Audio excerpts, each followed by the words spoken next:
Hello and welcome to the West Asia Post. I am Ghadi Francis and this is a new episode of our weekly show where we bring you all things new from a region that I call my home. 4 months of war and this is still the news. From the ICJ ruling against Israel for genocide to Western nations cutting funds from the UNRWA to the hostage deals and negotiations. All this is lined up in this episode, but first, the headlines. The latest visuals released by Israeli military shows a black pipe in Gaza's trenches, referred to as Atlantis. It is a system in which Israeli forces flood the tunnels in Gaza. After months of reports and speculation, the IDF confirmed to flooding the enclave's tunnels with seawater. Separatist movement announces coup on Yemeni government. The Southern Transitional Council has announced an official coup against the Saudi-backed internationally recognized Yemeni government. The STC is a sitting member of the Presidential Leadership Council, which heads the government in Yemen. Amid Israel's ongoing military operations in Gaza, aid workers in the besieged Strip raise alarm over the number of children who have lost one or both parents. Over 20,000 children are feared to have been partially or fully orphaned since October 7th last year. Starting with Gaza. Now, this past week has been a trial for the Palestinians, especially Gazans. From mixed reactions to the ICJ ruling against Israel for genocide, to some Western nations cutting funds from the UNRWA, the only organization aiding Gazans now. Now, the next report tells you more about what happened on the world stage last week.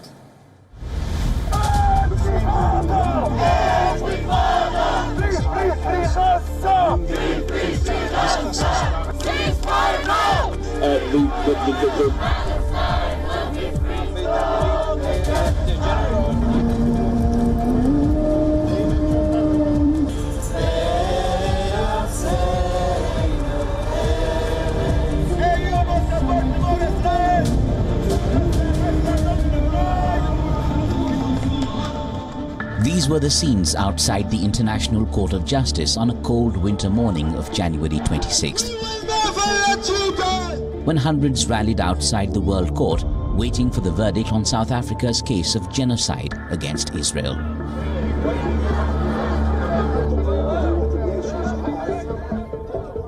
The court considers that, with regard to the present situation, Israel must, in accordance with its obligations under the Genocide Convention, in relation to Palestinians in Gaza, take all measures within its power to prevent the commission of all acts within the scope of Article 2 of the Convention. The Court further considers that Israel must ensure, with immediate effect, that its military forces do not commit any of the aforementioned acts.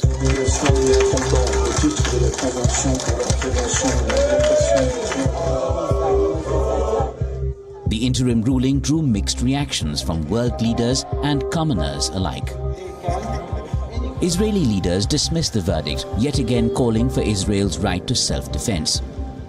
Like every country, Israel has an inherent right to defend itself.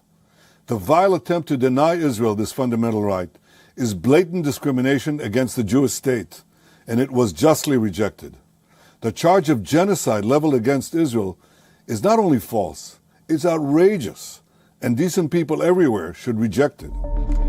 Others hail the judgment as a much-needed acknowledgement of Israel military's genocidal acts in Gaza that has so far killed thousands and rendered 85% of its population homeless. Palestine welcomes the momentous order by the International Court of Justice. It means that the cries and suffering of our people in Gaza have been heard in the great hall of justice. Palestinians, however, are disappointed that the ICJ did not call for a ceasefire to stop the escalating death toll in Gaza. Every day we suffer seeing an increasing number of martyrs and wounded. We were hoping for the ICJ to immediately end the war, to spare the blood of those who are alive, the Palestinian people who are still alive. With every hour that passes, we lose beloved ones, neighbors, relatives, innocent, unarmed children who are not part of the war. While the verdict did not directly order a ceasefire in Gaza, the World Court has asked Israel to prevent acts of genocide in the war-ravaged enclave. The 15-2 ruling also said that actions of Israeli forces should deter from acts of genocide, detailing all provisions covered by the International Convention. Ever since Israel declared a siege on Gaza, several countries and humanitarian organizations have accused the country of committing a genocide against Palestinians.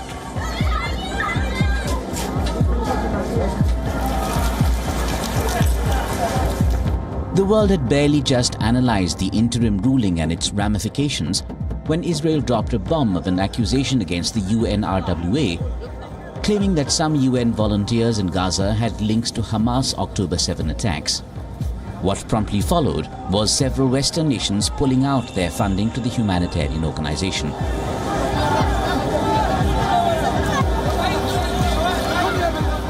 I know that we need to see fundamental changes before we can resume providing funding directly to UNRWA. And as you know, we shouldn't let that cloud the great work that UNRWA does. The move raised alarm over the dire need of finances to feed the people of Gaza. Decisions by various countries to pause funds for UNRWA, the largest supplier of humanitarian aid in this crisis, will have catastrophic consequences for the people of Gaza. No other entity has the capacity to deliver the scale and breadth of assistance that 2.2 million people in Gaza urgently need. We appeal for these announcements to be reconsidered, and we continue to call for safe access for humanitarian personnel and supplies. At least 9 of the agency's biggest donors have either suspended or put the funding under review. As of 2022, the nations had pledged a combined funding of close to $670 million to the UNRWA. The agency provides essential aid, education, health and social services to over 5.9 million displaced Palestinians across Gaza, West Bank, Jordan, Lebanon and Syria. With the war in Gaza far from ending and global organizations spelling out famine-like conditions in the enclave, lives of over 2 million Palestinians in Gaza alone hang in the balance.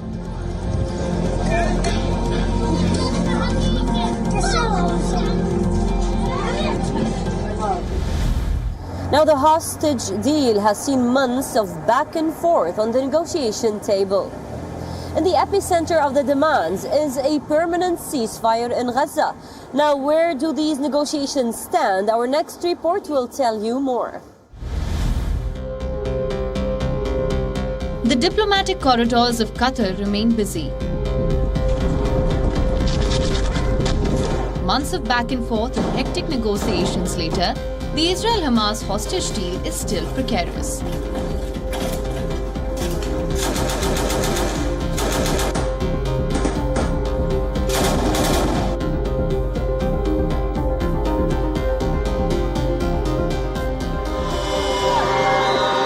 Latest developments indicate that Qatar, a key negotiator for the ceasefire, is amping up pressure on Hamas. Several reports suggest a 6-week ceasefire is on the table. To facilitate the exchange of Israeli hostages and Palestinian prisoners.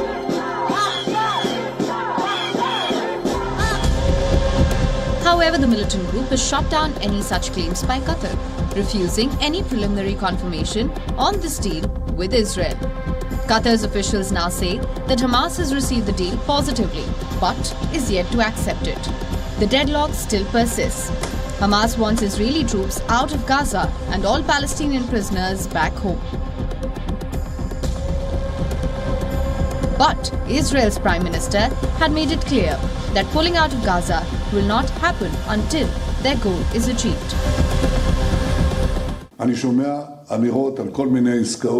I hear sayings about all kinds of hostage deals. So I want to clarify, we will not end this war short of achieving all of its objectives. That means eliminating Hamas, returning all of our hostages and ensuring that Gaza will no longer pose a threat to Israel. We will not withdraw the IDF from the Gaza Strip, and we will not release thousands of terrorists. None of this will happen. What is going to happen? An absolute victory. Inside Israel's borders, pressure is mounting on Netanyahu over the delayed hostage deal. On the one hand, far-right leaders have put Bibi in the spotlight to ensure that the IDF does not retreat from the Gaza Strip.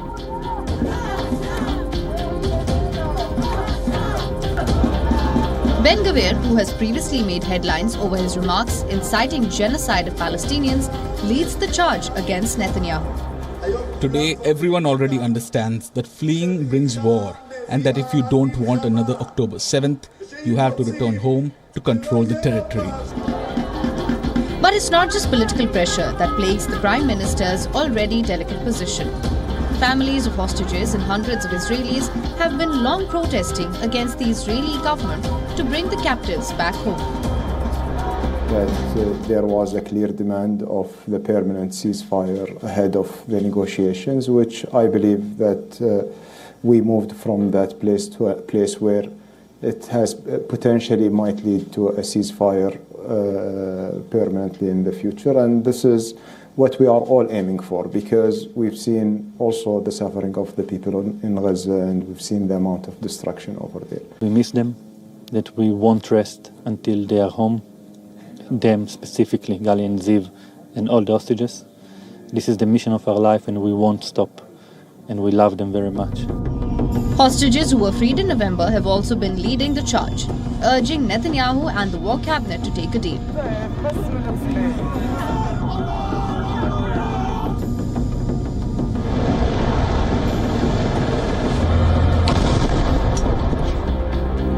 But for Bibi, carrying out the military operations to eliminate Hamas is a non-negotiable.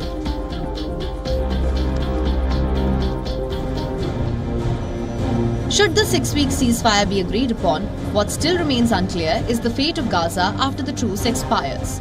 And a pertinent question continues to linger. At what cost of human lives in Gaza will Israeli forces eliminate Hamas? Bureau Report WION, World is One. And now to the Red Sea corridor, another very tense area of West Asia. The Yemeni Houthi Ansarullah group has vowed to stop the ships going to Israel. Now, the allies, the Western allies of Israel, have ramped up their presence in the region, regardless of the US and the UK striking Yemeni Houthi Ansarullah. They remain determined, and now they are threatening to target a key global network in the waters of the Red Sea. Take a look.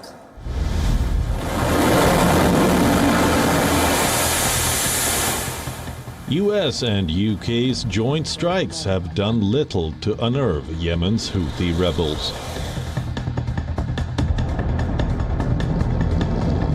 The group continues to carry out attacks on vessels that it claims are Israel-affiliated.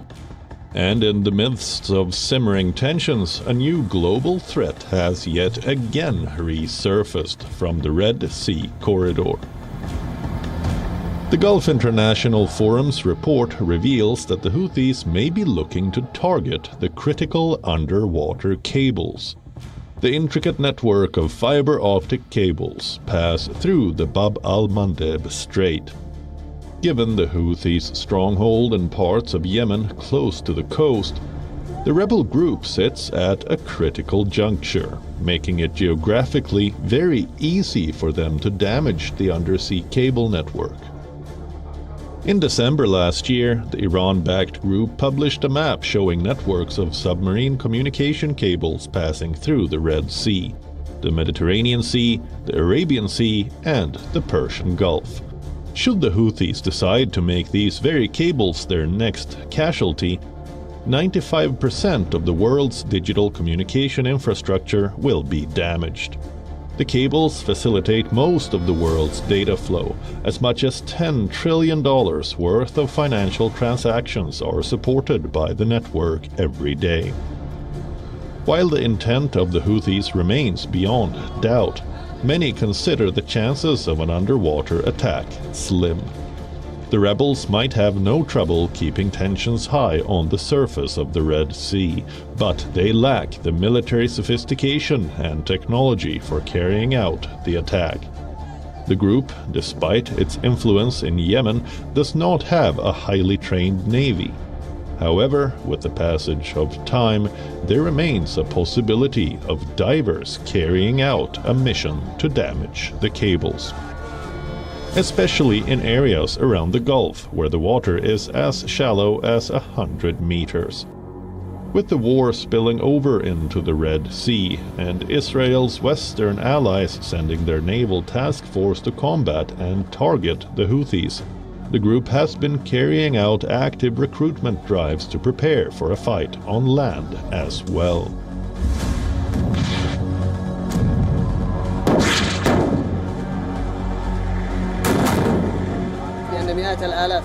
Hundreds of thousands of Yemenis are ready to go to Palestine to support our Mujahideen brothers in Gaza to fight the Israeli occupation. We are also ready for any mission.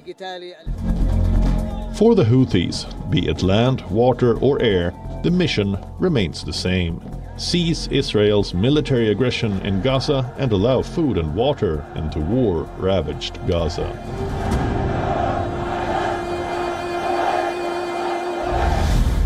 Now Israel's military operations and its war in Gaza has spilled over its diplomatic ties. Saudi Arabia is refusing to normalize relations with Israel. All this hangs on one condition: a separate, independent Palestinian state. We tell you more.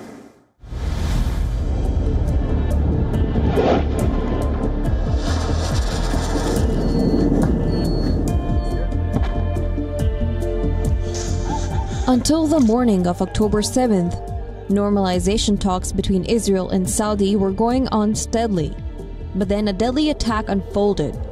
Hamas militants attacked southern Israel, killing over 1,200 in a day.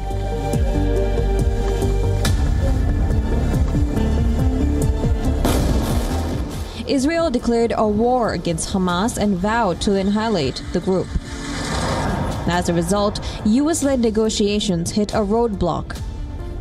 A deal that could have been reshaped the equations in West Asia was put on the back burner. In September last year, Israeli Prime Minister said that both the countries were on the cusp of a landmark agreement.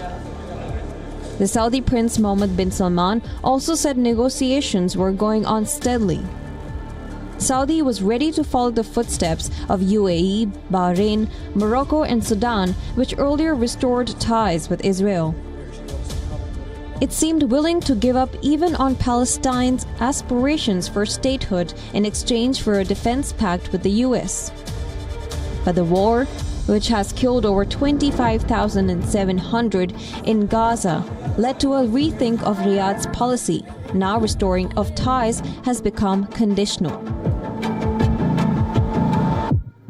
Gulf Kingdom's foreign minister has said that there can be no normalization without resolving the Palestinian issue, and the solution lies in granting Palestine statehood. An end goal that Israel's staunch ally United States also supports. But Israel remains opposed to the idea. Saudi-Israel deal would be mutually beneficial for the countries. Saudi Arabia would get security guarantees from the US, while it could act as a major step towards ending Israel's diplomatic isolation in the region. Both the countries would also benefit economically. But with statehood for Palestine becoming an explicit demand now and the war dragging on, the relations, it seems, will remain in the shadows until the countries find a common ground. Now this war has a far-reaching impact. American companies accused of funding the genocide have been boycotted all across West Asia, and they have been suffering losses. Now on the other side, local and regional companies are benefiting from this. We tell you more. Pizza Hut and KFC's parent company is cutting 100 jobs across West Asia. facing boycott calls across the region. The brand Americana Restaurants International PLC called the layoffs a part of an internal restructuring. The firm employs tens of thousands of people, but its main operations are in Dubai. And that is where the layoffs happened. US and Europe-based companies are facing boycott calls in a region where consumers say Western powers are not doing enough to stop the Israeli offensive in Gaza. It's not just fast food chains like McDonald's and KFC. Angry Arabs are saying no to fashion brands as well. While the multinational firms are losing customers, local brands are reporting an uptick in sales. A local soda manufacturer in Egypt says sales have tripled since the war, all thanks to the Pepsi and Coca-Cola boycott. Some brands in West Asia have also drastically cut down on sourcing from Western nations. This Jordanian coffee chain, Astrolabe, for example, is cutting down on American and French products. They are now sourcing their syrups and ingredients regionally. Astrolabe founder Moat Fori says his business has boomed after the boycotts. The younger generation is snubbing Starbucks and now spending their time at all 7 Amman outlets. The backlash highlights a new era of crisis management for the big consumer brands, especially those based in the US.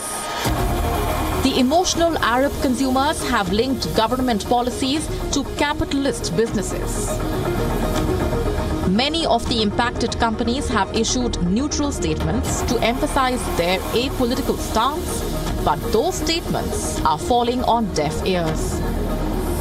The boycott movement picked up speed when Israel announced its war on Gaza. Global CEOs had hoped the wave will die out soon, but the calls only seem to be spreading.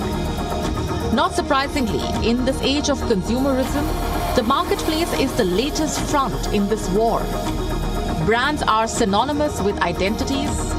The choice of a brand says something about its consumer.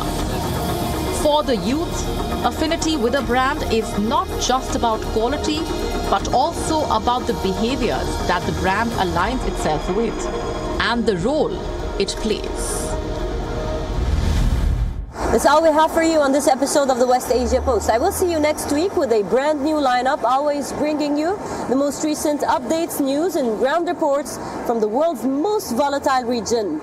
I am Radi Francis signing off from Beirut, Lebanon. For more global news, keep on watching WION World is One.